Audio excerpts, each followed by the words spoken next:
வேலை வெட்டி பார்த்து புட்டு வீடு திரும்பும் ஆம்பளக்கு வாட்டமெல்லாம் தீத்து வைக்க வேற சுகந்தா என்ன இருக்கு.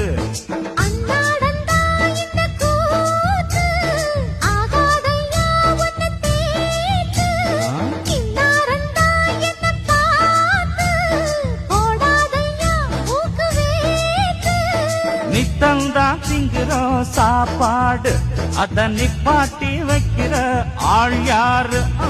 சாப்பாடு போலவா சரசம் என்பது, அது வேறையா அட இது வேறையா. யோ தொந்தரவு பண்ணாதீங்க, இப்ப 3 புள்ள 4 புள்ள ஆச்சு. உங்களுக்கு சேவை செஞ்சு இந்த பொம்பளைக்கு இடுப்புடிஞ்சு போச்சு. ஓடே